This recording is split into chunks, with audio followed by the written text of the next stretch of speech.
तब कैसे हैं मित्रों मेरे प्यारे बच्चे। आज हम लोग क्लास 10 का चैप्टर नंबर 5 स्टार्ट करने जा रहे हैं, जिसमें हम लोग पढ़ेंगे समांतर श्रेणी चैप्टर नंबर 5।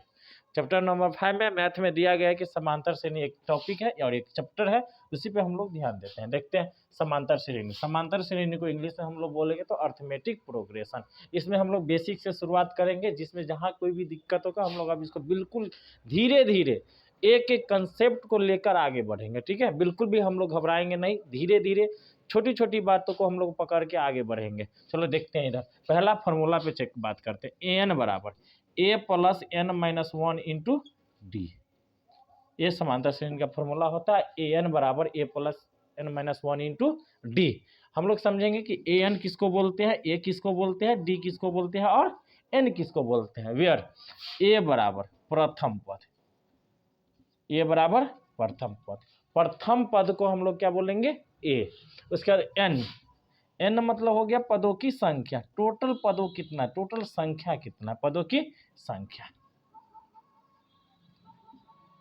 उसके बाद डी, डी मतलब इंग्लिश में बोले जाता है उसको कॉमन डिफरेंस, हिंदी में बोला जाए तो उसको बोलेंगे सार्वंतर। क्या बोलेंगे, सार्वंतर।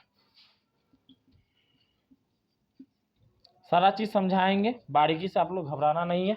सबसे प्रथम पद किसको बोलेंगे, एन किसको बोलेंगे, एन डी किसको बोलेंगे, ए एन किसको बोलेंगे, ए एन बोलेंगे हम लोग अंतिम पद को। किसको बोलेंगे, अंतिम पद। कोई दिक्कत, अब लोग समझेंगे। अब समझेंगे, पहला चीज ये हो गया। चलो जल्दी उनको नोट कर।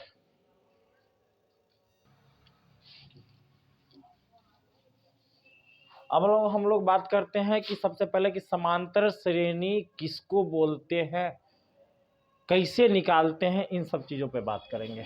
तो जैसे 1, 4, 7, 10 डॉट डॉट डॉट डॉट, हम लोग पहला कंसेप्ट रहेगा कि कौन समांतर श्रेणी में है, किसे हम बोलेंगे समांतर श्रेणी है, कौन बोलेगा समांतर श्रेणी है, कौन समांतर श्रेणी नहीं है।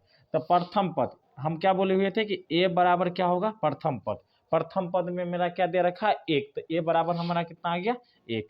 डी, डी हम बोले थे इंग्लिश में सार्वंतर, इंग्लिश में डी बोले तो डी के बीच की गैप, डी मतलब सार्वंतर, हिंदी में बोलेंगे उसे सार्वंतर, और इंग्लिश में बोले तो कॉमन डिफरेंस।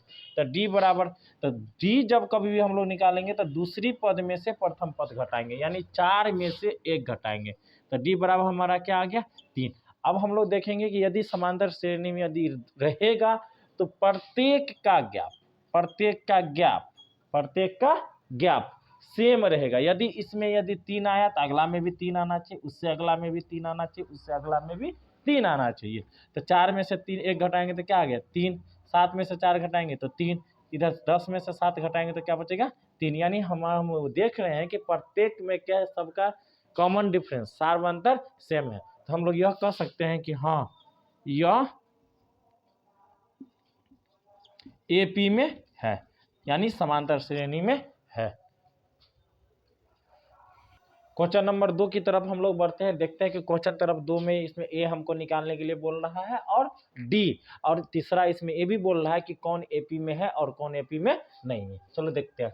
हम क्या बोले थे कि ए बराबर, ए मेरा क्या होता है प्रथम पद, प्रथम पद बराबर मेरा क्या हो जाएगा 5, और डी बराबर क्या हो जाएगा दूसरी पद माइनस पहली पद। तो दूसरी पद मेरा क्या दे रखा है 3, 3 में से 5 को घटाएंगे तो क्या बचेगा -2, यानी इन दोनों के बीच का अंतर हमारा कितना आ गया -2।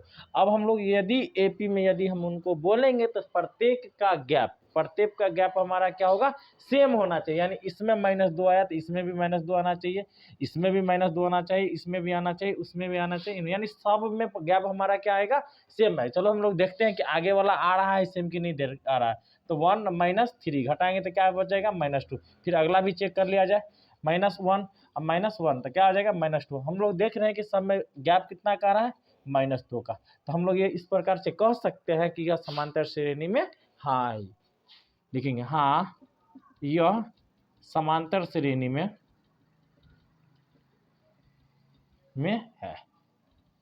अगला नंबर के क्वेश्चन की तरफ बढ़ते हैं। ए बराबर, तो तुमको सब लोगों को पता चल गया कि प्रथम पद को हम लोग क्या बोलेंगे ए बराबर हमारा क्या आ गया 6। अब दिक्कत है डी, तो डी हमने निकालते समय क्या करेंगे, अगलका में से पछिलका घटा देंगे, अगला से किसको घटा देंगे, पिछला को। तो 3 - 6 घटाएंगे तो क्या बच जाएगा, -3। अब इन दोनों के बीच का अंतर कितना आ गया मुझे, -3। और सब में चेक करेंगे कि इस दोनों के बीच का गैप जो होगा -3 रहेगा तो हम लोग समझेंगे एपी में है, और नहीं रहेगा तो समझेंगे हम लोग एपी में नहीं है। देखते हैं, 0 में से 3 को घटाएंगे तो क्या आ जाएगा, -3। हाँ ये भी है। अगला -3 में से 0 घटाएंगे, इसमें भी -3 आ रहा है, इसमें भी समझेंगे -3। इसमें अगला में भी आएगा क्योंकि -6 माइनस और -3, तो minus minus plus, -6 minus minus plus 3 घटाएंगे तो क्या आ जाएगा, -3। सब में हमारा क्या है, गैप सेम है, तो हम लोग समझेंगे, हम लोग इस प्रकार कह सकते हैं कि यह समांतर श्रेणी में है। 3 नंबर क्वेश्चन की तरफ, ए बराबर हमारा क्या आ जाएगा, 2, डी बराबर हमारा क्या आ जाएगा, दूसरी पद में से प्रथम पद को क्या करेंगे, घटाएंगे। तो दूसरी पद मेरा क्या दे रखा है, 4, 4 में से 2 घटाएंगे तो कितना बच जाएगा, 2, 4 में से 2 घटाएंगे तो कितना बचेगा, 2। अब अगला में भी चेक करेंगे कि इन दोनों में सब में गैप सेम है कि नहीं है, 2, 6 में से 4 घटाएंगे तो 2, 8 में से 6 घटाएंगे तो, यानी सब में गैप है, सेम गैप है। तो समझेंगे इस प्रकार हम लोग कह सकते हैं हाँ यह एपी में है, यानी समांतर श्रेणी में। एपी को ही बोला जाता है इंग्लिश में, हिंदी में समांतर श्रेणी, इंग्लिश में बोले तो अर्थमेटिक प्रोग्रेशन।